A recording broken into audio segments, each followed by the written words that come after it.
বইটির শর্ত লতিকা প্রকাশনী কর্তৃক সংরক্ষিত।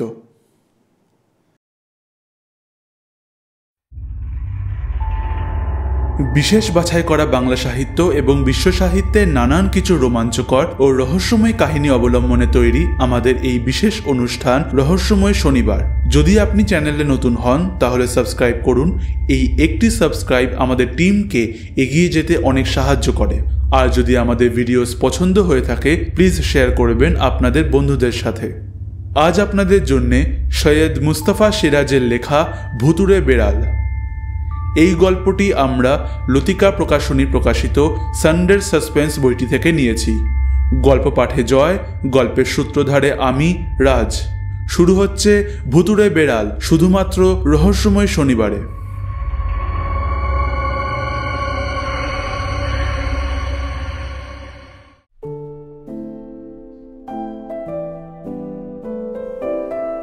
আমার ভাগ্নে ডন যেমন বিচ্ছু তেমনি খেয়ালি ছেলে। তার কীর্তিকলাপ নিয়ে এ যাবৎ অনেক গল্প বলেছি, কিন্তু এবার যে গল্পটা বলছি সেটা ভারী অদ্ভুত আর রহস্যময়। এ যাবৎ আমি নিজেই এই ঘটনার মাথা মুন্ডু বুঝতে পারিনি। একটা ব্যাখ্যা অবশ্য করেছিলুম, কিন্তু সেটা নেহাত মন গড়া। আষাঢ় মাস, সকাল থেকে দুপুর পর্যন্ত কয়েক পশলা বৃষ্টির পর বিকালে মেঘ কেটে আকাশ পরিষ্কার হয়েছে। কিন্তু আমাদের এই মফস্বল শহরের রাস্তার অবস্থা হয়ে গেছে শোচনীয়। খানা খন্দে জল জমেছে, তোবড়ানো পিচের সঙ্গে কাদা আর পাথরকুচি এমনভাবে মিলে মিশে গেছে যে পা ফেললেই আচার খাওয়ার সম্ভাবনা। তার উপর নানা রকম যানবাহনের উৎপাত তো আছেই। আচমকা রাস্তার নোংরা পিচকিরির মতন ছিটকে এসে জামা কাপড় বিচ্ছিরি করে ফেলবে।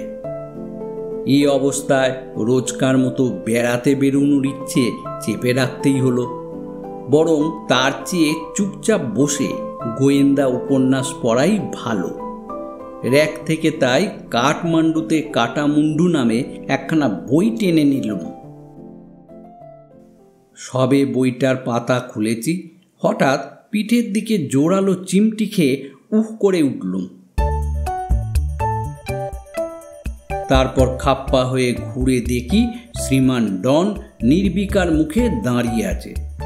রেগে মেগে বললুম, থাপ্পড় খাবি বলে দিচ্ছি, কিন্তু তোকে বলেছি না কিছু বলার থাকলে সামনে এসে বলবি, এমন করে পেছন থেকে কখনো চিমটি কাটবি নে।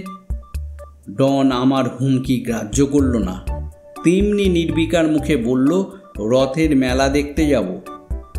যাবি তো যা, আমাকে চিমটি কাটছিস কেন?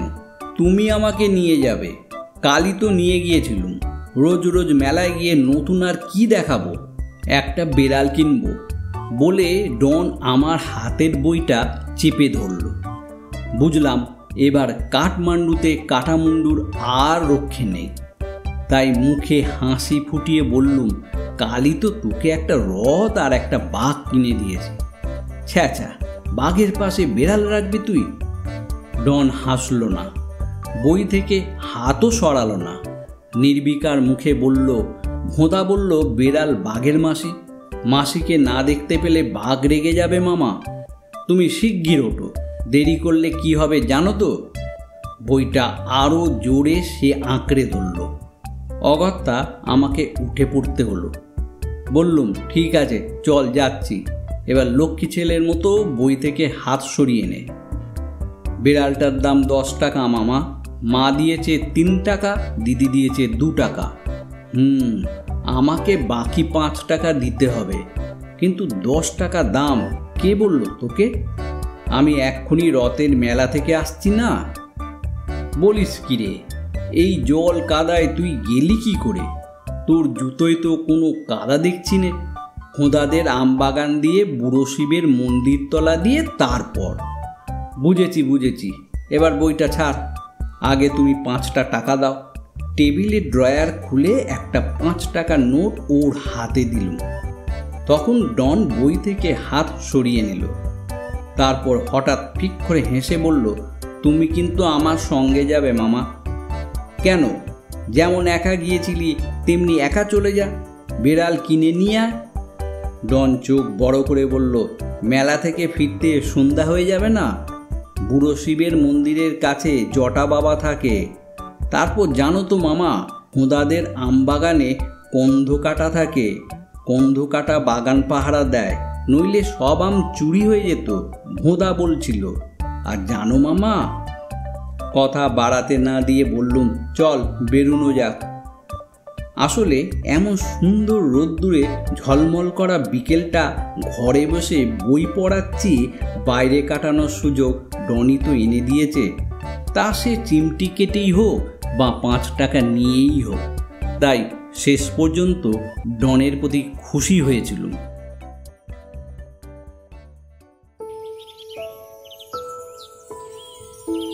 বাড়ির পেছনের দরজা দিয়ে বেরুলে একটা ঘাসে ঢাকা পুরো জমি, তারপর ভোঁদাদের সেই আমবাগান।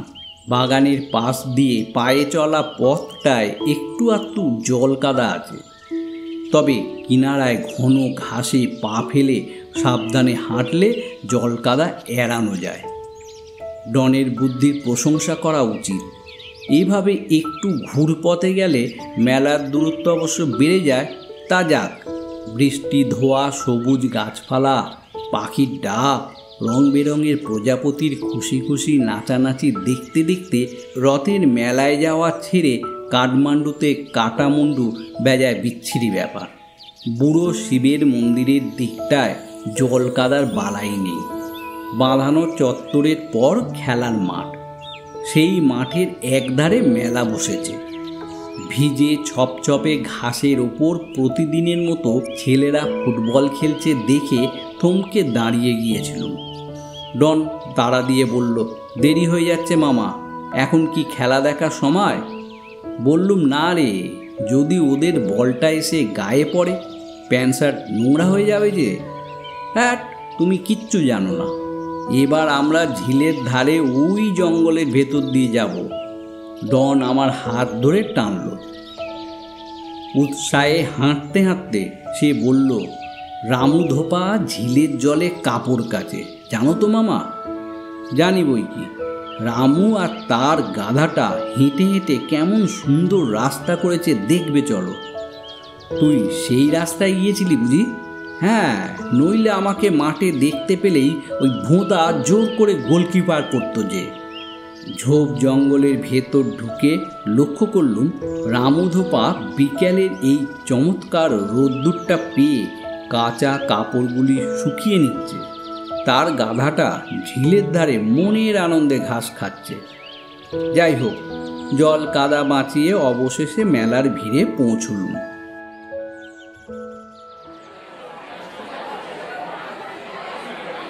ডন আমাকে একটা দোকানের সামনে নিয়ে গেল। দোকানটা আসলে তিরপল ঢাকা ছোট একটা তাঁবু, ভেতরে নানা রকম জন্তুর পুতুল। না, পুতুল বলা হয়তো ঠিক হচ্ছে না, কারণ খুদে জন্তুগুলো দেখতে অবিকল আসল জন্তুর মতো। খরগোশ, কাঠবেড়ালি, কয়েক রকম পাখি, গিরগিটি, খনাতোলা সাপ, ব্যাঙ, কুকুরছানা, এইসব।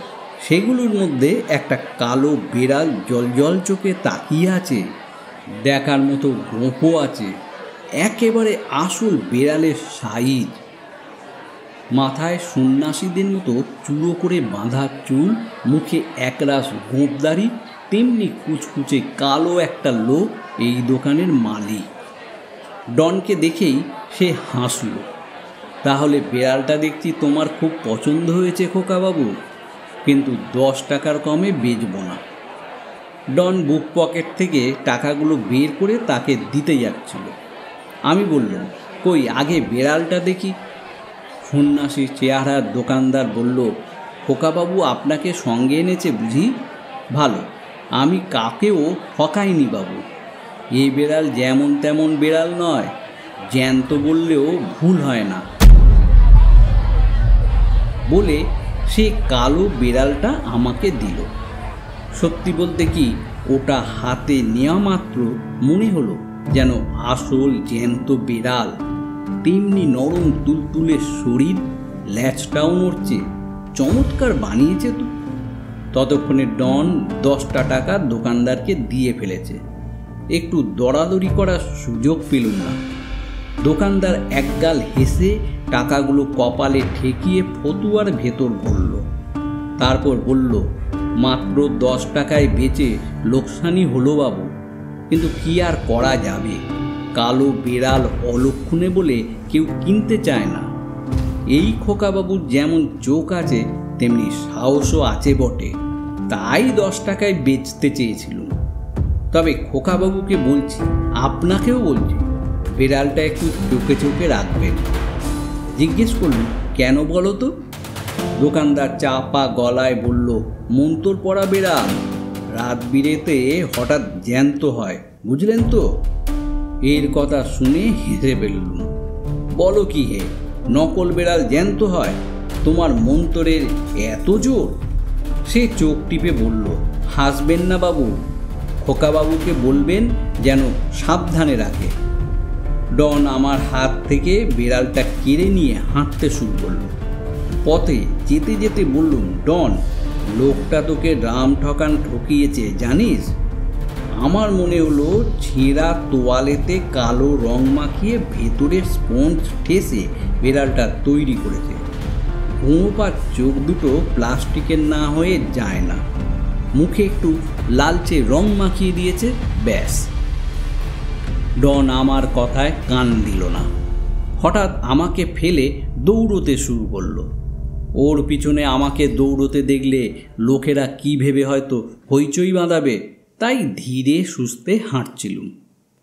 বাড়ি ফিরে দেখি ডন বেড়ালটাকে দুধ খাওয়াবে বলে রান্নাঘরের দরজায় প্রায় কান্নাকাটি জুড়ে দিয়েছে।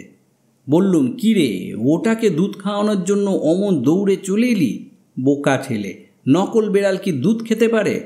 দিদি রেগে গেল আমার ওপর। তুই যত নষ্টের গোড়া, তোর পাল্লায় পড়ে ও গোল্লায় যেতে বসেছে। না পড়াশোনা না কিছু, যা বায়না ধরবে তা মেটানো চাই। যেমন গুণধর মামা তেমনি গুণধর ভাগ্নে। বললুম, যা বাবা, আমি কি করলুম মানে? বেড়াল কেনার কথা তুই ওর মাথায় ঢুকিয়েছিস। বেগতিক দেখে বললুম, ঠিক আছে, তা দাও না একটুখানি দুধ। পাথরের গণেশ যদি দুধ খেতে পারে।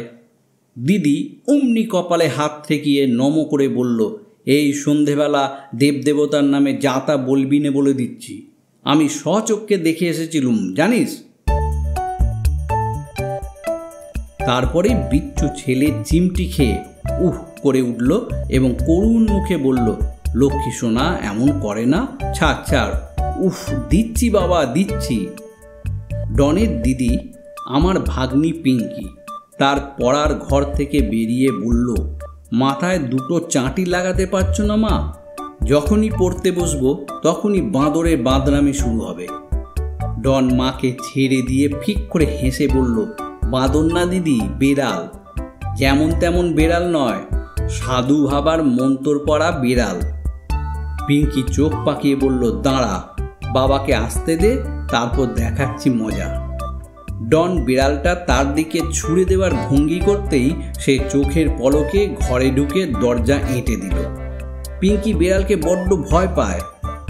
দিদি রান্নাঘর থেকে একটা ছোট্ট বাটিতে একটুখানি দুধ নিয়ে বেরোল। বলল, এই নে, তোর বিড়ালকে দুধ খেতে দিয়ে মামার কাছে পড়তে বস। তোর বাবা বাড়ি ফিরে যদি দেখেন এখনো তুই পড়তে বসিসনি, তাহলে তোর বিড়ালের অবস্থা কি হবে বুঝতে পারছিস? ডন লক্ষ্মী ছেলের মতো এক হাতে সেই কালো বেড়াল আর অন্য হাতে দুধের বাটি নিয়ে সোজা আমার ঘরে গিয়ে ঢুকলো। তারপর বলল, মামা আলো জ্বেলে দাও। সুইচ টিপে আলো জ্বেলে দিলুম। ডন বিড়ালটাকে মেঝের কোণে বসিয়ে তার মুখের কাছে দুধের বাটিটা রাখলো।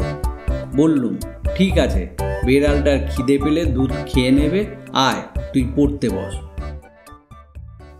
ডন আমার বিছানায় বসে পড়াশোনা করে। আমি চেয়ার টেনে তার কাছাকাছি বসে তাকে পড়াই। আজ সে এমনভাবে বসলো যেন বিড়ালটা সে দেখতে পায়। আমাকেও চেয়ারটা একটু সরাতে হলো। বুঝতে পারছিলাম ডনের মন বিড়ালটার দিকে পড়ে আছে, কিন্তু আমার অবস্থাও তাই। যতবার ঘুরে বিড়ালটার দিকে তাকাচ্ছি কেন যেন অস্বস্তি হচ্ছে। দোকানদারটার কথা মনে পড়ে যাচ্ছে।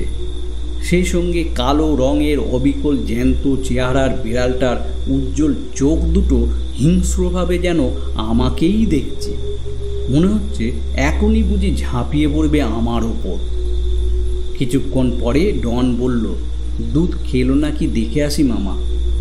বললুম, খিদে পেলেই খাবে, তুই ও নিয়ে ভাবিস নে। না মামা, এতক্ষণ ওর খিদে পেয়েছে, মা একটুখানি দুধ দিল যে, ওইটুকু দুধে কি ওর পেট ভরে? একটু ঝুঁকে দুধের বাটি দেখে নিয়ে বললুম, না রে, এখনও খায়নি, বরং এক কাজ করা যাক, ওর মুখটা বাটিতে গুঁজে দিই, তাহলে লোভের চোটে দুধটুকু খেয়ে ফেলবে। ডন একটু ভেবে নিয়ে বলল, তুমি কিচ্ছু জানো না মামা, বেড়াল জিভ দিয়ে চেটে দুধ খায়, ভোঁদার হুলোকে দুধ খেতে দেখোনি বুঝি? ঠিক এই সময় আচমকা লোডশেডিং হয়ে গেল। ডন ব্যস্তভাবে বলল, মামা শিগগির মোম জ্বালো। টেবিলের ড্রয়ার থেকে মোমবাতি খুঁজে বের করলুম। তারপর দেশলাই জেলে মোমবাতি সবে ধরিয়েছি। ডন এক লাফে বিছানা থেকে মেঝে নেমে চেঁচিয়ে উঠল, মামা আমার বেড়াল কই? মোমবাতির আবছা আলোতে কালো বেড়ালটা দেখতে পেলুম না। দুধের বাটি যেমনকার তেমনি রাখা আছে। ঝটপট বিছানায় বালিশের পাশে রাখা টর্চ বের করে সুইচ টিপলুম। এক পলকের জন্য চোখে পড়ল এইমাত্র একটা কালো বেড়ালের ল্যাজ দরজার বাইরে অন্ধকারে মিশে গেল। ততক্ষণে ডন চেঁচামেচি জুড়ে দিয়েছে। দিদি লণ্ঠন হাতে রান্নাঘরের বারান্দা থেকে জিজ্ঞেস করছে, কি হলো কি হলো, চেঁচাচ্ছিস কেন? আমি টর্চ জেলে বারান্দায় গেলুম। তারপর দেখতে পেলুম বেড়ালটাকে বারান্দায় একটা থামের কাছে বসে আছে। চোখ দুটো টর্চের আলোয় আরও হিংস্র দেখাচ্ছে। থমকে দাঁড়িয়ে তাকে দেখতে থাকলুম। ডন কিন্তু একটুও ভয় পেল না, ছুটে গিয়ে বেড়ালটাকে তুলে নিয়ে এলো। তারপর তার পিঠে হাত বুলিয়ে বলল, বুঝলে মামা, ওইটুকু দুধ দেখে রাগ হয়েছে, তাই রাগ করে পালিয়ে যাচ্ছিল। সে ঘরে ঢুকে দুধের বাটিটা নিয়ে রান্নাঘরের দিকে গেল। আমি অবাক হয়ে দাঁড়িয়ে রইলুম। বেড়ালটা তো জ্যান্ত বেড়াল নয় যে অমন করে ঘর থেকে বেরিয়ে আসবে। এ তো একটা অসম্ভব ব্যাপার। অথচ আমি তার লেজের ডগা দেখেছি দরজার বাইরে। নাকি আমার চোখের ভুল? ঠিক আছে, কিন্তু বিড়ালটাকে বাইরে নিয়ে গেল কে? লোডশেডিংয়ের সুযোগে এ কাজ কেউ করতেই পারে, কিন্তু কে করবে? পিঙ্কি কালো বিড়ালকে ভীষণ ভয় পায়। দিদি ওদিকে রান্নাঘরে লণ্ঠন জ্বালতে ব্যস্ত ছিল। তাছাড়া দুরন্ত ছেলে ডনের বিড়াল নিয়ে তার মজা করার সাহসই নেই। ছেলের প্রতি দিদির অবশ্য মায়া মমতা বেশি, তাই তাকে প্রশ্রয় দেয়। ডনের বাবা খুব রাশভারী মানুষ। এখন তিনি অফিসার্স ক্লাবে আড্ডা দিচ্ছেন। বাড়ি ফিরতে রাত 9টা বেজে যাবে। বাড়ির কাজের লোক মন্টু ছুটি নিয়ে তার গ্রামের বাড়িতে গেছে।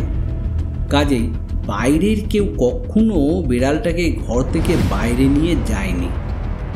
সন্ন্যাসী চেহারার দোকানদার বলেছিল, মন্তর পড়া বিড়াল, চোখে চোখে রাখবেন, রাত বিরেতে হঠাৎ জ্যান্ত হয়। হ্যাঁ, ওসব গাঁজাখুরি কথা। কিন্তু ধাঁধাটা থেকে গেল, সেই সঙ্গে অস্বস্তিও বেড়ে গেল। রাত্রিরে ডন শোয় পিঙ্কির কাছে। পিঙ্কি সেই রাতে ডনকে কিছুতেই কালো বেড়াল নিয়ে শুতে দেবে না। অগত্যা দিদি ছেলেকে বুঝিয়ে সুজিয়ে আমার ঘরে শুতে পাঠিয়েছিল। ডন আমার পাশে শুয়ে চাপা গলায় বলল, মা আমার বিড়ালের জন্য অনেকটা দুধ দিয়েছে মামা, দেখবে আর ও পালাবে না। পেট ভরে গেলে তখন ঘুমিয়ে পড়বে। আচ্ছা মামা, ওর একটা সুন্দর নাম বলো না। বললুম, কালু রাখতে পারিস, কিংবা কালুয়া, নাকি কাল্লু রাখবি? ব্যাট, ওসব বিচ্ছিরি নাম, একটা ইংরেজি নাম বলো তো মামা। ব্ল্যাকি। না না, সুন্দর নাম বলো। এখন কিছু মাথায় আসছে না, কাল রাখবো কোন, ঘুমিয়ে পড়। ডন একটু ঘুম কাতুরে ছেলে, কিছুক্ষণের মধ্যে সে ঘুমিয়ে পড়ল। কিন্তু অস্বস্তিতে আমার ঘুম আসছিল না।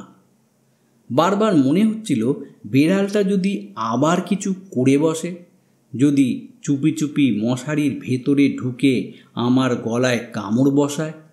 ডনের দিকে যেন ওর দৃষ্টি নেই, ব্যাটার ছেলে শুধু আমার দিকে চোখ। আর কি হিংস্র চাউনি। টর্চটা মাথার পাশে রেখে দিয়েছিলুম, একটু শব্দ শুনলেই টর্চ জ্বালাবো। তারপর যদি সত্যি ওই হতচ্ছাড়া বিড়ালটা কোনো কাণ্ড বাধায়, ওকে লাঠি পেটা করব। আগে ভাগে তাই মন্টুর লাঠিটা এনে এ ঘরে বিছানার পাশে ঠেস দিয়ে রেখে দিলুম। তারপর কখন ঘুমিয়ে গেছি, সেই ঘুম হঠাৎ কেন ভেঙে গেল জানি না। রাস্তার দিকের জানালা বন্ধ ছিল, শুধু বাড়ির ভেতরের দিকের একটা জানালা খোলা ছিল। ভেতরের বারান্দায় সারা রাত একটা 40 ওয়াটের বাল্ব জ্বলে।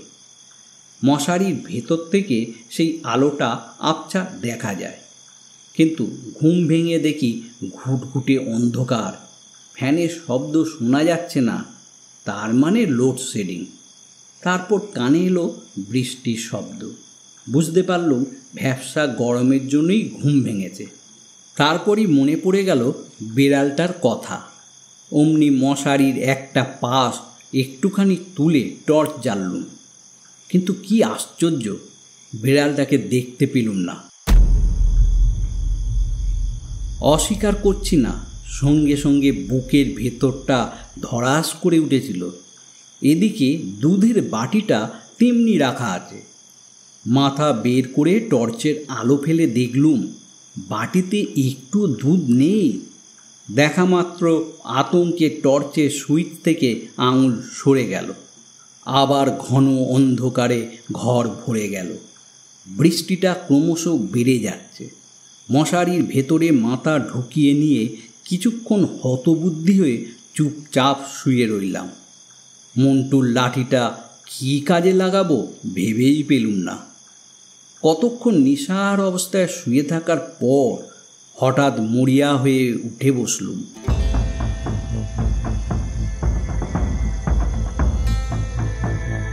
ডনের ঘুম ভাঙানো যাবে না, তাছাড়া ওকে জাগিয়েই বা কি হবে?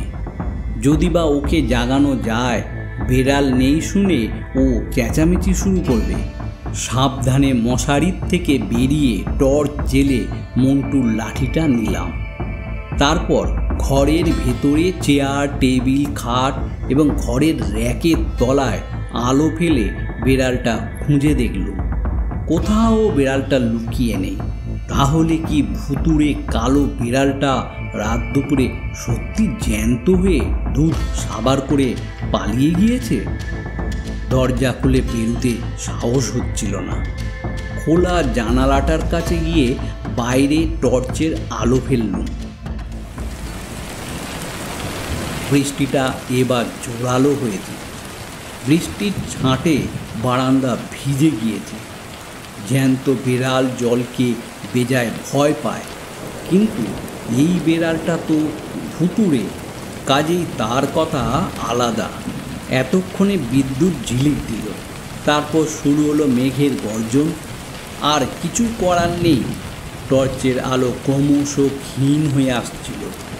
যদি আচমকা ভুতুড়ে কালো বিড়ালটা পিছন থেকে আমার ওপর ঝাঁপিয়ে পড়ে, কথাটা ভাবা মাত্র সব সাহস উবে গেল।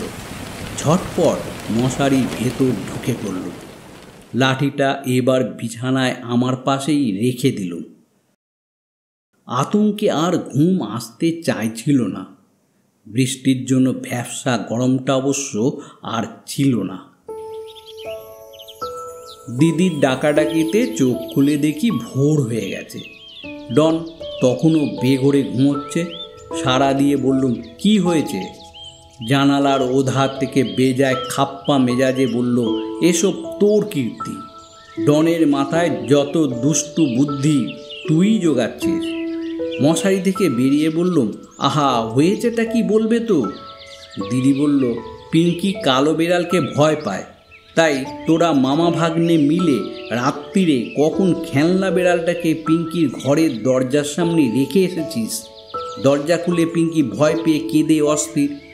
বলে দিদি বাঁ হাতে সেই কালো বিড়ালটা জানালা গলিয়ে ভেতরে ছুঁড়ে দিল। তারপর গজগজ করতে করতে চলে গেল। অবাক হয়ে দেখলুম সেই কালো বিড়ালটাই বটে।